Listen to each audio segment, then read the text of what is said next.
Hello मेरे प्रिय छात्र एवं छात्राओं, आप सभी को मेरे चैनल पर स्वागत है।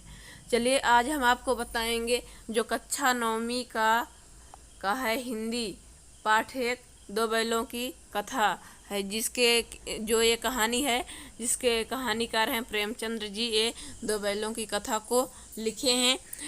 तो चलिए पहले हम इसका पहले पाठ का सारांश पढ़ते हैं कि इस पाठ में क्या कहा गया है। तो इसमें जैसा आप देख रहे हैं दो बैलों की कथा है, तो इसमें दो बैलों की कहानी को इसी को पशुओं की भावनाओं को व्यक्त किया गया है। तो चलिए हम देखते हैं। कहानी सम्राट मुंशी प्रेमचंद। तो कहानी सम्राट के नाम से मुंशी प्रेमचंद को जाना जाता है। द्वारा लिखित दो बैलों की कथा के माध्यम से अपने पशुओं के अंतर्मन की प्रेम भावना को प्रदर्शित किया है। ग्रामीण परिवेश में निवास कर रहे किसानों पशु पक्षियों की आंतरिक मनोदशाओं का चित्रण करने के साथ साथ इसमें स्वतंत्रता आंदोलन की भावना पर भी प्रकाश डाला गया है। इस कहानी के प्रमुख पात्र हीरा मोती के माध्यम से ही कहानी को संकलित किया गया है। पंचतंत्र एवं हितोपदेश जैसे कथाओं के समान ही पशुओं पर आधारित इस कथा का आधार है। तो इसका सारांश ये है कि यह दो बैलों की कथा है, जिसमें कि हीरा और मोती की इसमें कथा कही गई है। चाहे वह कोई जानवर हो, पशु पक्षी हो या आदमी हो, इंसान हो, सभी एक दूसरे के प्रेम को चाहते हैं कि उनसे प्रेम से बातें किया जाए, प्रेम से उनसे सहलाया जाए। तो इस प्रकार से उनको, चाहे जानवर भले ही यहाँ दूसरे की भाषा को नहीं बोल पाते, लेकिन वह प्रेम की भाषा को समझते हैं। तो इस प्रकार से इसमें ये इसका सारांश हो गया कि चाहे जानवर हो या इंसान, सभी प्रेम को चाहते हैं और प्रेम में रहना जानते हैं। फिर यहाँ अगला हम ये देखेंगे। यहाँ पहले कठिन शब्दों का जो है, पहले उनका कठिन शब्दों का हम अर्थ जानेंगे। जैसे बेवकूफ़ का अर्थ होता है मूर्ख। निरापद का सुरक्षित, जिसे किसी प्रकार का कोई भय ना हो उसे सुरक्षित कहा जाता है। सहिष्णुता का अर्थ है सहनशीलता। कुलेल का है उछल कूद करना, पशुओं की क्रीड़ा। जो पशु इधर से उधर उछलते कूदते हैं उन्हीं को कुलेल कहा जाता है। विषाद का अर्थ होता है दुख या खेद। कुछ समय का बुरा समय। परछाई के पश्चिमी प्रदेशों के पशुओं की एक जो नस्ल है, इसे परछाई कहा जाता है। गोई क्या है, जोड़ी को कहते हैं। जैसे से होता है ना कि मेरा गोई, यानी कि सखी जोड़ी। फिर डील शरीर का विस्तार होता है। पराकाष्ठा अंतिम सीमा। गंड सम्मानित या गणनीय जिसे कहा जाता है। विग्रह का अर्थ होता है अलगाव या अलग होना। फिर पगहिया का अर्थ होता है पशुओं को बांधने की रस्सी जो होती है उसे पगहिया कहा जाता है। जालिम यानी कि क्रूर कठोर हृदय वाला जो होता है उसे जालिम कहा जाता है। चरनी का है जिसमें पशुओं का चारा खिलाया जाता है उसे चरनी कहा जाता है, जिसको नाद भी कहते हैं। फिर अगला है गराव फूंदेदार रस्सी जो बैल आदि के गले में पहनाई जाती है उसे गराव कहते हैं। फिर यहाँ अगला है प्रतिवाद विरोध को या खंडन को कहते हैं, जो अलग होना। मजदूर को कहा जाता है। टिटकार का अर्थ होता है मुंह से निकलने वाली एक आवाज़ जो होती है, टिटकारी जिसे कहते हैं। तेवर यानी क्रोध भरी दृष्टि से देखना, क्या तेवर कहलाता है। मसलहत का है उचित हितकर जो होता है। रगेदना का यानी कि खदेड़ना जिसको कहा जाता है। मल्ल युद्ध का अर्थ होता है कुश्ती, यानी कि कुश्ती करना। साबिका का अर्थ होता है वास्ता या सरोकार। काजी हाउस का अर्थ होता है मवेशी खाना, जहाँ पशु पक्षी हो यानी माल रहते हैं, जानवर रहते हैं, वहाँ उसको काजी हाउस कहा जाता है।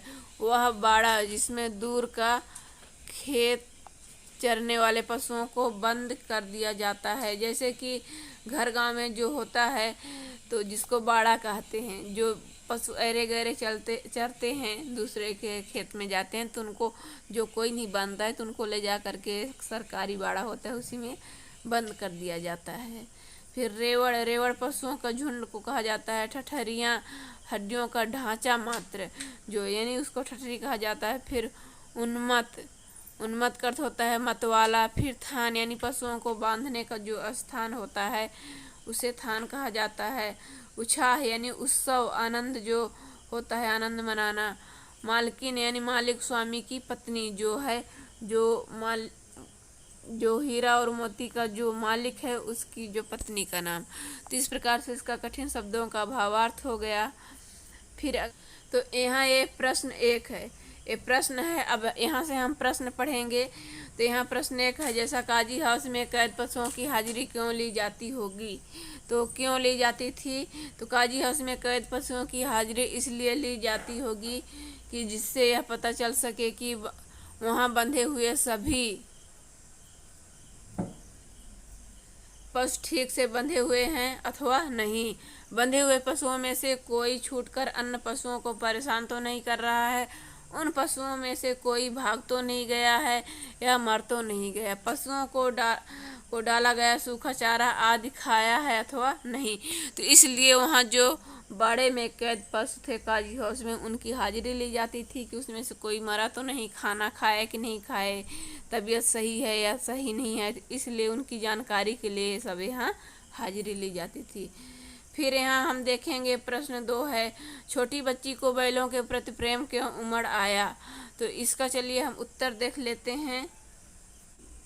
तो इसका उत्तर यहाँ हो जाएगा, दिन भर कार्य कराने के बाद भी बैलों को सूखा भूसा खाने हेतु दिया जाता था।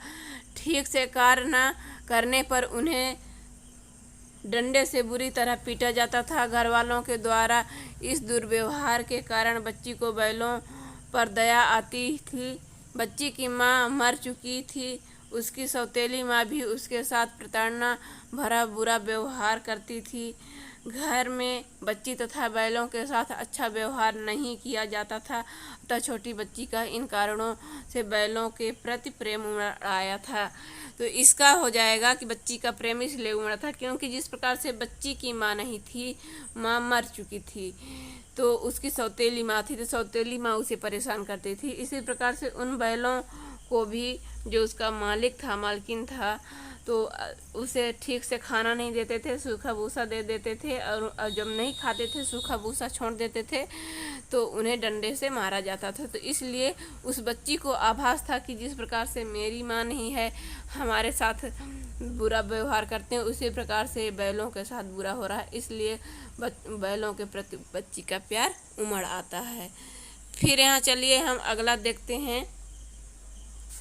यहाँ पे ये प्रश्न 3 है। ये प्रश्न 3 का है कि कहानी में बैलों के माध्यम से कौन से नीति विषयक मूल्य उभर कर आए हैं? इस कहानी के माध्यम से हमें कौन कौन से जो नीति हैं कि उभर कर आई हैं? तो इसका उत्तर हो जाएगा, कहानी में बैलों के माध्यम से जो नीति विषयक मूल्य उभर कर आए हुए इस प्रकार से हैं।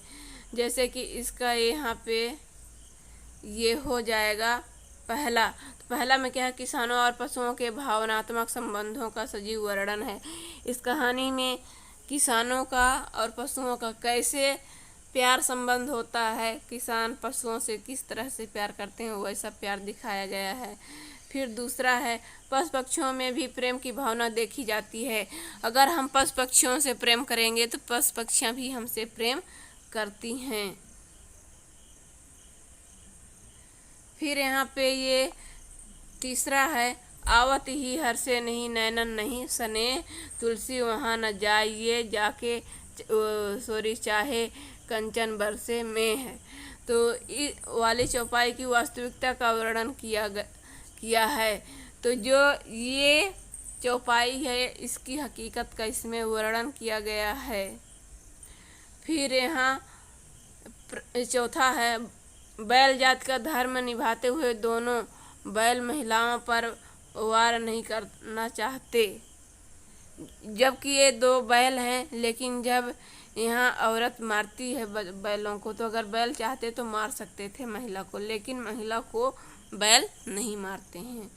फिर यहाँ 5वां है, बैल अपनी जात का धर्म निभाते हैं। बैलों का काम है कि उनका शांत स्वभाव रहना, तो इस प्रकार से वह दूसरे की मार सह सकते हैं, लेकिन खुद दूसरे पर अत्याचार नहीं करते हैं। फिर यहाँ ये छठवां है, बैल भी अपनी स्वाभाविकता का परिचय देते हैं। जो बैलों का स्वभाव है वो अपने स्वभाव के अनुसार ही रहते हैं। फिर यहाँ पे ये इसका अगला हो जाएगा प्रश्न 4। तो प्रश्न 4 में क्या है, प्रस्तुत कहानी में प्रेमचंद ने गधे की किन स्वभावगत विशेषताओं के आधार पर उसके प्रतिरूढ़ अर्थ मूर्ख का प्रयोग न कर किस नए अर्थ की ओर संकेत किया है।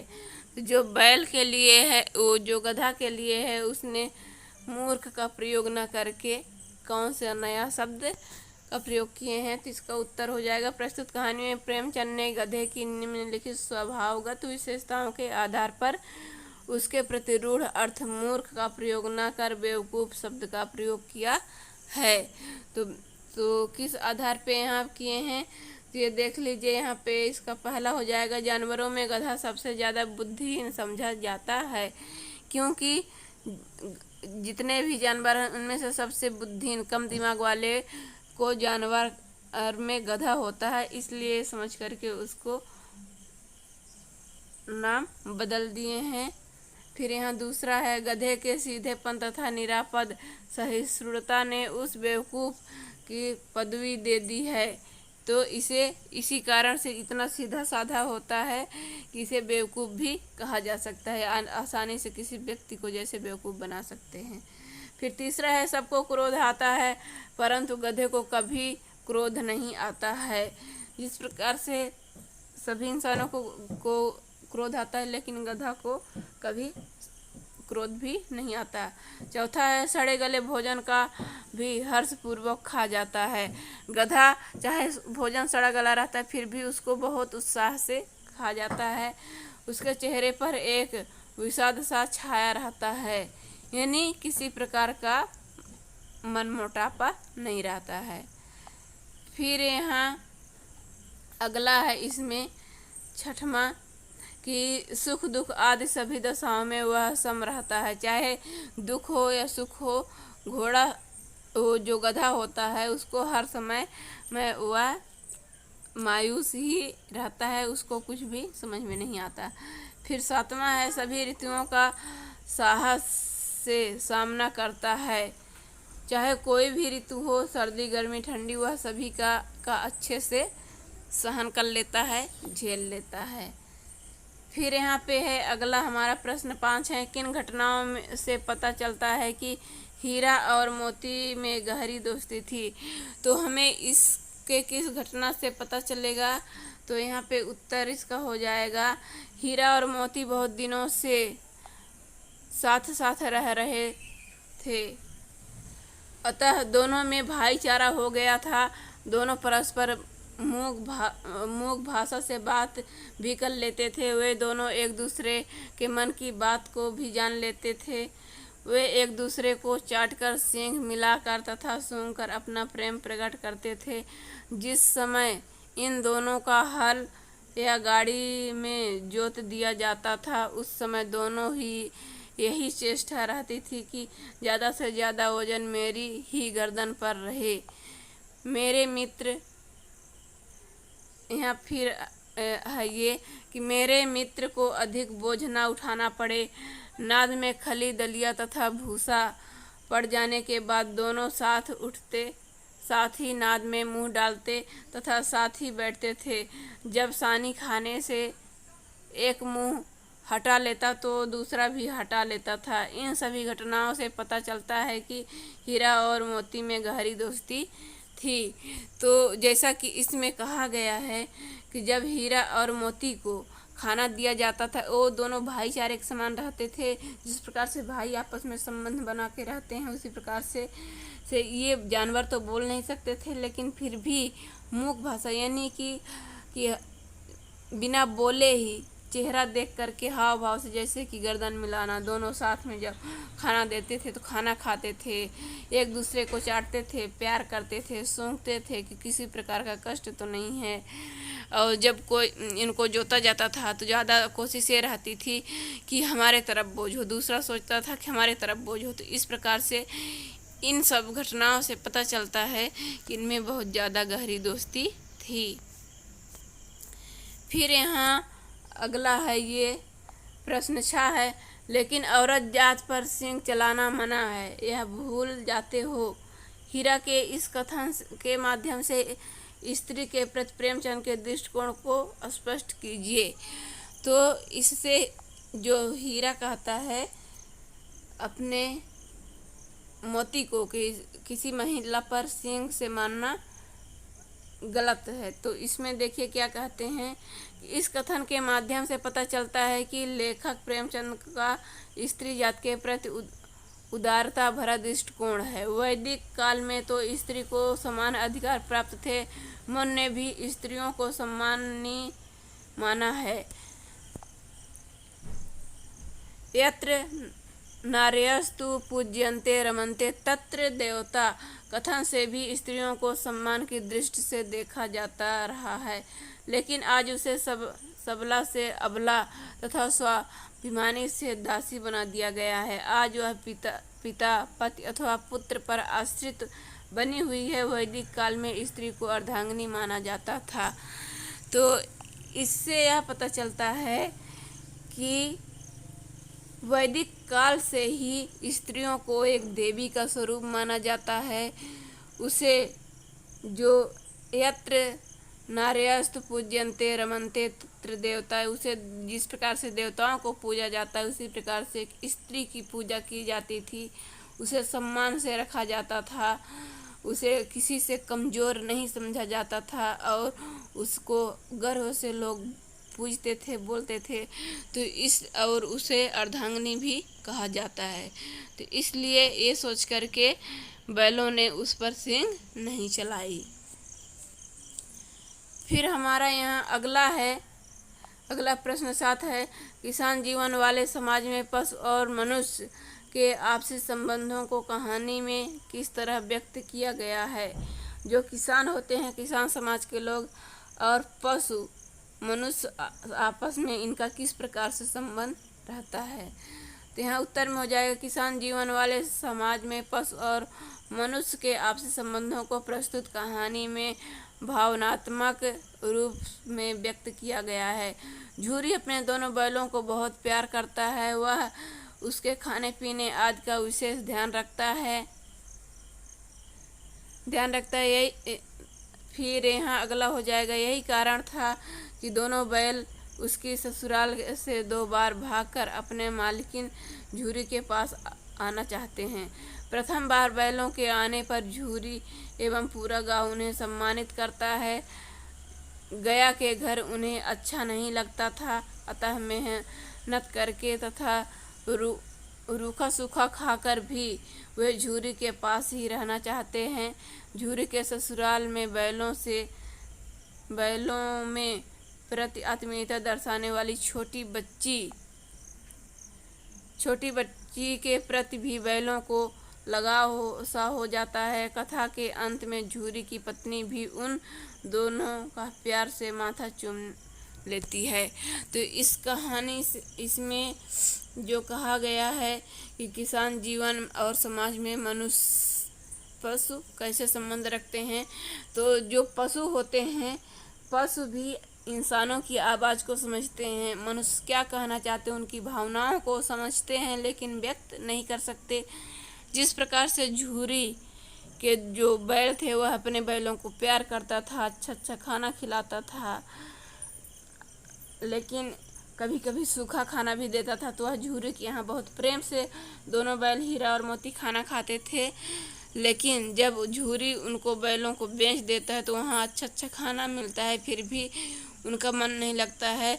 वह ससुराल से भाग करके अपने मालिक के यहाँ, झूरी के यहाँ फिर आ जाते हैं। ससुराल का मतलब है जैसे बैल जो पहले जहाँ थे उनको वहाँ से बेच करके दूसरे यहाँ बेच दिया गया, तो उनके लिए वह नया घर ससुराल जैसे प्रतीत हो रहा है।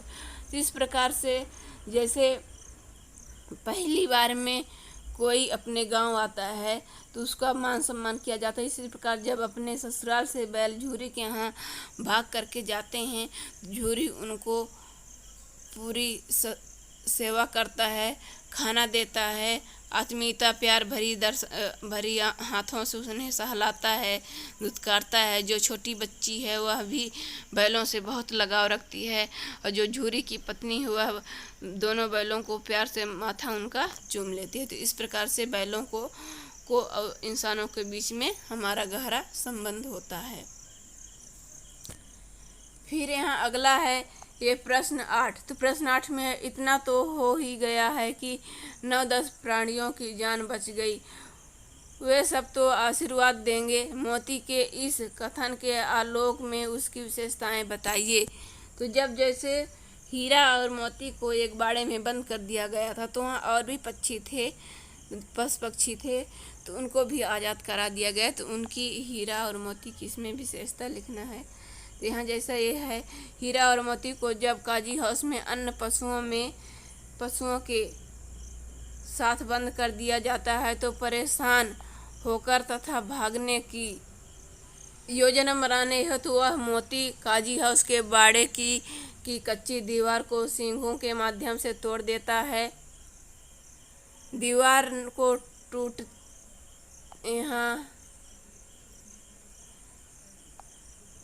को टूटा हुआ देखकर 9-10 पशु उसमें से निकलकर भाग जाते हैं। हीरा मोती स्वयं नहीं भाग पाते, क्योंकि अपने साथी हीरा की रस्सी न टूटने के कारण वह भी अकेला नहीं भागना चाहता। वह यही सोचकर संतोष कर लेता है कि हमारी जान बची या ना बची, लेकिन अन्य 9-10 पशुओं की तो इस बाड़े में से भागकर जान बच गई। इससे प्रतीत होता है कि मोती परोपकारी बैल था। तो इससे क्या पता चलता है, जैसे कि जो मोती है, तो मोती जहाँ बाड़े में बंद था, तो उस बाड़े को अपने सींग के माध्यम से तोड़ देता है, और उसमें से जो बाड़े में जो जो जानवर रहते हैं 8-10, तो उनको भगा देता है कि आप सब भाग जाओ। और वह स्वयं नहीं भागता, क्योंकि सोचता है कि अगर हम भाग जाएंगे तो जो हमारे साथ जो यहाँ हीरा मोती है, जो ये हैं, तो ये अकेले पड़ जाएंगे। इसलिए हम इन्हें छोड़ कर के अकेले नहीं जाएंगे, चाहे भले ही मेरी जान को खतरा क्यों न हो। तो इस प्रकार से अब यहाँ पे ये स्वार्थीपन नहीं दिखाए, यहाँ पे दूसरे का भी यहाँ पे चिंता है। फिर यहाँ चलिए हम अगला देखते हैं प्रश्न 9। प्रश्न 9 में क्या है, आशय स्पष्ट कीजिए। तो का हो जाएगा, अवश्य उनमें कोई ऐसी गुप्त शक्ति थी जिससे जीवों में श्रेष्ठता का दावा करने वाला मनुष्य वंचित है। तो इसका क्या हो जाएगा, यहाँ हो जाएगा, लेखक का आशय यह है कि हीरा और मोती दोनों बैलों में बहुत घनिष्ठता थी। आपस में दोनों मूक भाषा में बात कर लेते, मन की बात समझ लेते तथा एक दूसरे को चाटकर प्रेम प्रदर्शित करते थे। परंतु मनुष्य स्वयं को सभी जीवों से श्रेष्ठ समझता है, उसमें भी इस प्रकार समझने की शक्ति नहीं पाई जाती है। तो इससे पता चलता है कि जिस प्रकार से यह बैल होकर के, जानवर होकर के एक दूसरे की भाषा को यह समझ लेते हैं, जानते हैं, आपस में प्यार करते हैं, घनिष्ठता रखते हैं, मन की बात को जान लेते हैं, इस प्रकार से तो कोई जीवों में इतना श्रेष्ठता नहीं पाई जाती है। मनुष्य ही एक ऐसा जीव है जिसमें कि उनमें ये सब प्रदर्शित करने की भावना होती है, इस प्रकार से इसमें कि जानवरों में भी है। फिर यहाँ अगला देखिए, खाका देखिए, इसका भी भाव स्पष्ट करना है। तो खाका है, उस एक रोटी से उनकी भूख तो क्या शांत होती, पर दोनों के हृदय को मानो भोजन मिल गया। तो इसका यहाँ पे ये हो जाएगा कि आशय इससे क्या है कि झूरी की ससुराल में आकर दोनों बैलों को सूखा भूसा खाने हेतु मिलता था। जिस दिन भर उन्हें खेती आदि के कार्यों में लगाया जाता था तथा पीटा भी जाता था, वहाँ उनसे अपनी आत्मीयता प्रकट करने वाला कोई नहीं था। हाँ, एक छोटी सी बच्ची अवश्य उनसे प्रेम करती थी। वह बैलों को एक रोटी खिलाती है जिसमें अपनत्व एवं प्रेम था। उस एक रोटी से भूख तो शांत नहीं हो सकती, परंतु प्रेम और आत्मीयता रूपी भोजन पाकर बैलों का हृदय भर गया। इससे क्या पता चलता है कि बैलों का इतना बड़ा पेट होता है कि उन्हें एक रोटी में खाना, एक रोटी से पेट नहीं भर सकता। लेकिन पेट भरे या ना भरे, जो उनका मन है, उनका जो छोटी सी बच्ची है तो वह एक एक रोटी खिलाती थी। तो उस एक एक रोटी से उनका इतना लगाव था, आत्मीयता था, अपनत्व था कि अपनत्व के चलते उन बैलों का पेट भर जाता था और वहाँ उनसे ढेर सारा काम भी करवाया जाता था, पीटा भी जाता था उनके ससुराल में। तो इस प्रकार से झूरी को यहाँ का याद आने लगता है कि वहाँ भले ही एक रोटी दिया जाता था, लेकिन कितना अपनत्व था, आत्मीयता था, अपने जैसे लोग प्यार करते थे, जानते थे। तो इस प्रकार से ये अगला है, लेकिन इससे पहले आपसे छोटी सी रिक्वेस्ट है कि प्लीज़ हमारे चैनल को लाल बटन दबाकर सब्सक्राइब कर लीजिए, वीडियो को भी लाइक कर दीजिए, अपने दोस्तों में शेयर कर दीजिए और बेल आइकन भी दबा लीजिए ताकि जब भी मैं अगला वीडियो डालूं तो आपके पास सबसे पहले पहुंचे। तो चलिए अब अगला हम शुरू करते हैं। यहाँ ये प्रश्न 10 है। गया ने हीरा मोती को दोनों बार सूखा भूसा खाने के लिए दिया गया, क्यों दिया गया? पहला है, गया पराए बैलों पर अधिक खर्च नहीं करना चाहता था। गरीब के कारण खली आदि खरीदना उसके बस की बात नहीं थी। फिर यहाँ पे है ये अगला कि वह हीरा मोती के व्यवहार से बहुत दुखी था। फिर यहाँ पे है घा है, उसे खली आदि सामग्री की जानकारी नहीं थी। तो इसका जो है तो सही उत्तर यहाँ पे इसका हो जाएगा कि वह हीरा मोती के व्यवहार से बहुत दुखी था, इसलिए वह गया जो था तो हीरा मोती को भूसा सूखा ही खिलाता था। फिर यहाँ अगला है रचना और अभिव्यक्ति की प्रश्न है। प्रश्न 11 है। हीरा और मोती ने शोषण के खिलाफ आवाज़ उठाई, लेकिन उसके लिए प्रताड़ना भी सही। हीरा मोती की इस प्रतिक्रिया पर तर्क सहित अपने विचार प्रकट करें। तो जिस प्रकार से हीरा मोती ने का शोषण किया जा रहा था तो वह उसके खिलाफ आवाज़ उठाते हैं, लेकिन उसके साथ साथ उन्हें दंड भी मिलता है। तो इस पर हमारा क्या विचार है, इसको व्यक्त करना है। तो इसका उत्तर यहाँ हो जाएगा कि यह सत्य है कि हीरा और मोती नामक बैलों ने शोषण के खिलाफ आवाज़ अपनी उठाई, लेकिन इस कार्य को करने के लिए उन्होंने अनेक प्रताड़ना एवं मुसीबतें सहन की। जब झूरी का साला गया उन्हें अपने घर ले गया तब उनका मन खिन्न था। इसमें क्या कह रहे हैं कि हीरा और मोती ने जो काम किए हैं उसमें सत्य की आवाज़ उठाए हैं, लेकिन प्रताड़ना भी सहे। कोई भी अगर सच्चाई का साथ देता है तो उसे मुसीबतों का सामना करना ही पड़ता है। झूरी का जो साला था तो उनको अपने घर ले जा कर के खिन्न भिन्न कर देता है, इधर उधर कर देता है इसमें। फिर यहाँ अगला हो जाएगा कि झूरी की याद में उन्होंने चारा भी नहीं खाया। गया के घर उन दोनों को डंडे से मार खानी पड़ी। वो इसे अपमान समझकर तथा रस्सी तोड़कर झूरी के घर भागकर वापस आ गए। जो गया था उनका जो झूरी का साला था तो वह बैलों को अपने यहाँ ले जाता है, लेकिन वहाँ बैलों को वह डंडे से मारता है, इसलिए अपमान समझ करके बैल वहाँ नहीं रहना चाहते हैं और वहाँ से वो वापस झूरी के यहाँ आ जाना चाहते हैं। तो फिर इसका अगला हो जाएगा, दूसरी बार भागने से वे अपने घर का मार्ग भूल गए और अंततः उन्हें काजी हाउस की अनेक पीड़ाओं को सहन करना पड़ा। काजी हाउस की दीवारें तोड़ने तथा अन्य पशुओं को भगाने के आरोपी में हीरा मोती को बहुत मार खानी पड़ती है तथा एक बाधी को बेच दिया जाता है। तो इस प्रकार से वो जब गया के यहाँ जाते हैं, लेकिन जब लौटने लगते हैं तो उन्हें रास्ता भूल जाता है, तो वह इधर उधर खेत में चलने लगते हैं। तो वहाँ उनको पकड़ करके काजी हाउस में बंद कर दिया जाता है, जहाँ की दोनों को प्रताड़ना किया जाता है, मारा पीटा जाता है। और इस प्रकार से वह जा कर के वहाँ फिर दूसरे बैलों को भी छुड़ाने का काम करते हैं। फिर इसका यहाँ उसी का हो जाएगा। बधिक द्वारा ले जाने पर उन्हें मार्ग में अपना खेत बाग आदि पूर्व परिचित स्थान दिखलाई देते हैं तो उनके आनंद की सीमा नहीं रहती। अंत में बैल झूरी के द्वार पर अड़कर रह गए तथा मालिक और मालिकिन का प्रेम पाकर सुखी हो गए।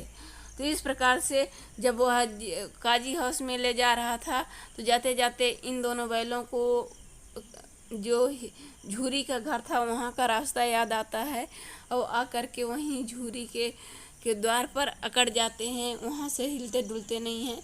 फिर आकर के मालिक मालकिन देखते हैं तो बहुत खुश हो जाते हैं और उनका वो मालिक मालकिन प्यार भी करते हैं कि मेरे बैल वापस आ गए। फिर इसी का यहाँ अगला हो जाएगा। प्रश्न 12 है, क्या आपको लगता है कि यह कहानी आज़ादी की लड़ाई की ओर संकेत करती है? तो हाँ, बिल्कुल, यह कहानी से पता चलता है कि जिस प्रकार से आज़ादी की को लेकर के हमें युद्ध करना पड़ा था, इसीलिए प्रकार जीवन में। तो हाँ, हमें यह लगता है कि यह कहानी आज़ादी की लड़ाई की ओर संकेत करती है। इस कहानी के माध्यम से लेखक ने बतलाया है कि हीरा तथा मोती नामक बैलों के समान ही भारतीय लोगों में अनेक कष्टों, प्रताड़नाओं तथा कठिनाइयों का सामना करते हुए अंग्रेजी सरकार का सामना किया था। तब कहीं जाकर स्वतंत्रता प्राप्त की थी। हीरा तथा मोती नामक बैलों को भी भारतीयों के समान ही रूखा सूखा भोजन, काजी हाउस की नारकी प्रताड़नाएं, अंत में बधिक के लिए बेचा जाना इत्यादि कष्टों का सामना करने के बाद स्वतंत्रता मिली थी।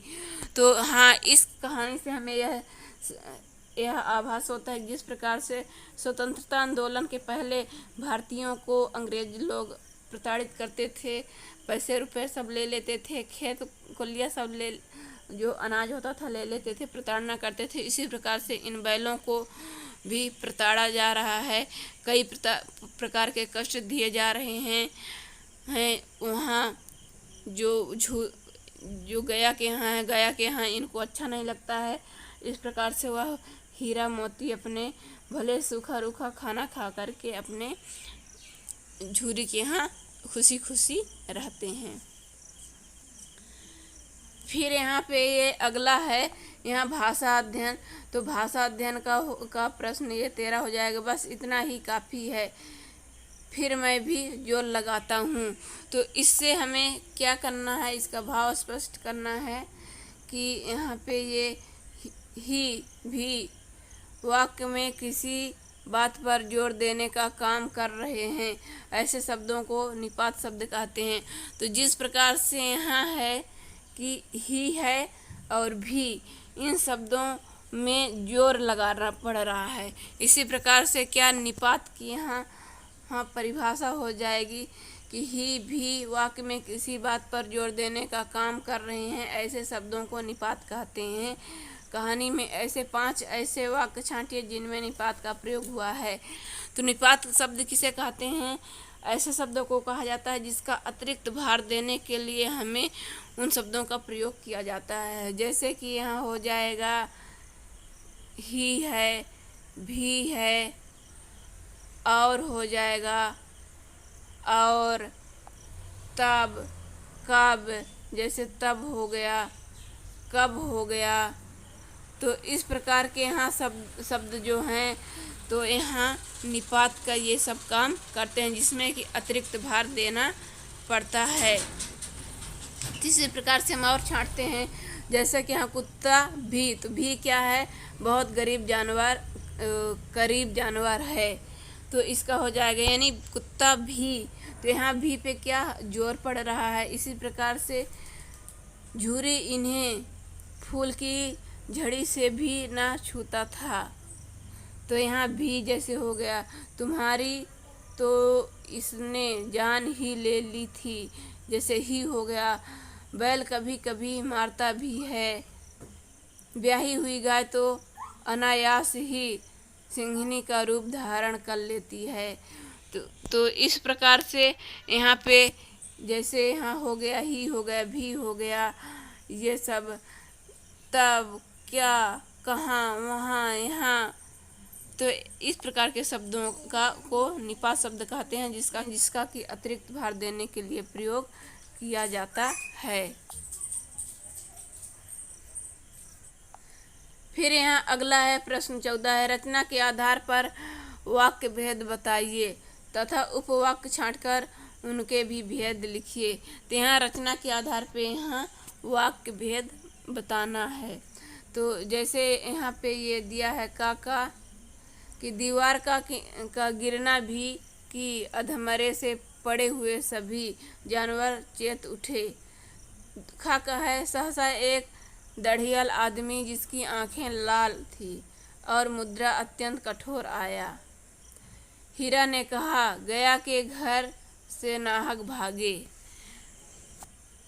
फिर यहाँ है, मैं बेचूंगा तो बिकेंगे। फिर अगला है यहाँ, अगर वह मुझे पकड़ता तो मैं बेमारे ना छोड़ता। तो इसमें क्या वाक्य भेद को इसमें उपवाक्य को छांट करके लिखना है।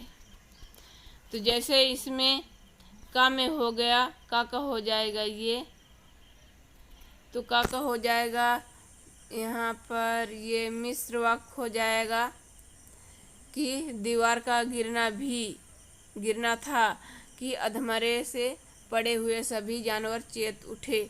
यानी जहाँ की लगा है, कि और तब कब लगा रहता है, वहाँ पे ये मिश्र वाक्य होता है।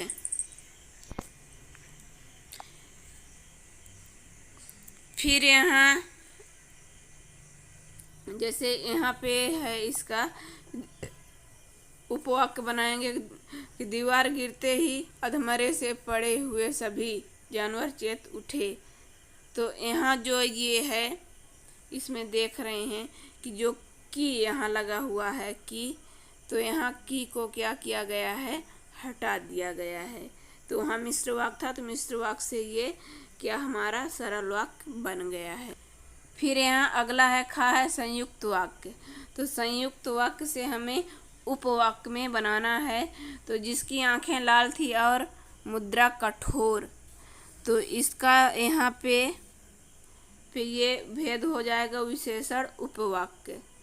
फिर ग का हो जाएगा मिश्र वाक्य, जिसका उपवाक्य बनाएंगे गया के घर से नाहक भागे, यानी कि उनको नहीं भागना चाहिए था।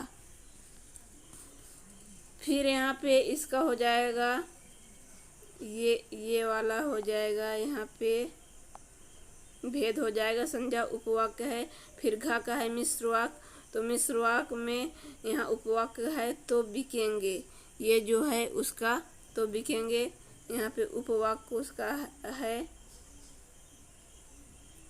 फिर यहाँ अगला है अंगा का है मिश्र वाक्य, तो मिश्र वाक्य का उपवाक्य हो जाएगा तो मैं बेमारे ना छोड़ता, या अगर वो मुझे प्रताड़ित करता तो बेमारे वो ना छोड़ता। फिर इसका है अगला 15 का है, यहाँ प्रश्न 15 का कि कहानी में जगह जगह मुहावरा का प्रयोग हुआ है, तो उन मुहावरों को क्या इसमें लिखना है, वाक्यों में प्रयोग करना है। कोई 5 मुहावरे छांटिए और उन्हें वाक्यों में प्रयोग कीजिए। तो यहाँ हम कोई भी 5 मुहावरा ले सकते हैं, उसका अर्थ लिखेंगे और फिर वहाँ वाक्यों में प्रयोग भी करेंगे। तो चलिए जैसा यहाँ पहला देख लेते हैं कि ईंट का जवाब पत्थर से देना, यानी कड़ी प्रतिक्रिया देना, इसका अर्थ हो जाएगा कि यानी जिस प्रकार से ईंट का जवाब पत्थर से देते हैं उसी प्रकार से हम कठिन परिश्रम करें या फिर उससे भी ज़्यादा हमें यहाँ कड़ी प्रतिक्रिया कार्य करें। तो इसका प्रयोग हो जाएगा, भारतीय सेना ने पाकिस्तान सेना को ईंट का जवाब पत्थर से दिया। जिस प्रकार से भारतीय सेना यहाँ पे भारतीयों से युद्ध कर रही थी, तो भारतीय उससे भी ज़्यादा युद्ध यहाँ कर रहे थे। फिर यहाँ पे अगला हो जाएगा 2 है सिंहनी का रूप धारण करना। इसका अर्थ होता है अत्यधिक क्रोध में आना। जिस प्रकार से सिंह क्या क्रोध में आता है तो ज़्यादा हिंसक हो जाता है। तो इसका प्रयोग हो जाएगा ब्याई हुई गाय अनायास ही सिंहनी का रूप धारण कर लेती है। वाक्य में प्रयोग किसी प्रकार से हो जाएगा, जैसे कि श्याम को गुस्सा आया तो वह सिंहनी का रूप धारण कर लिया। इस प्रकार से और भी इसको हम कर सकते हैं। फिर यहाँ अगला है, ये तीसरा है दांतों पसीना आना, यानी बहुत मेहनत का काम करना। जैसे यहाँ प्रयोग हो जाएगा कि बैलों को घर तक ले जाते समय गया को दांतों पसीना आ गया, यानी घर तक पहुँचाते पहुँचाते ते वह इतना परेशान हुआ कि पसीना दांतों में आने लगा। यानी जैसे बैल भाग रहे थे इधर उधर, उसके यहाँ नहीं जाना चाह रहे थे। फिर यहाँ अगला है कि स्नेह से गदगद होना, यानी प्रेम व्यक्त करना। इसका अर्थ हो जाएगा। फिर प्रयोग है झूरी अपने बैलों को देखकर स्नेह से गदगद हो गया। झूरी जब बैलों को देखता है तो क्या गदगद हो गया। इसी प्रकार से और भी वाक्य में प्रयोग कर सकते हैं कि माँ अपने बच्चे को देख करके गदगद हो गई। फिर अगला है यहाँ विद्रोह की ज्वाला दहक उठाना, तो तीव्र विरोध करना किसी भी कार्य को यहाँ प्रयोग हो जाएगा। रात को भी जब कुछ भोजन ना मिलता तो हीरा के दिल में विद्रोह की ज्वाला दहक उठी। जिस प्रकार से हीरो को रात को भोजन नहीं मिलता था तो वह उसके मन में ज्वाला उभर जाती थी, वह क्रोधित हो जाता था।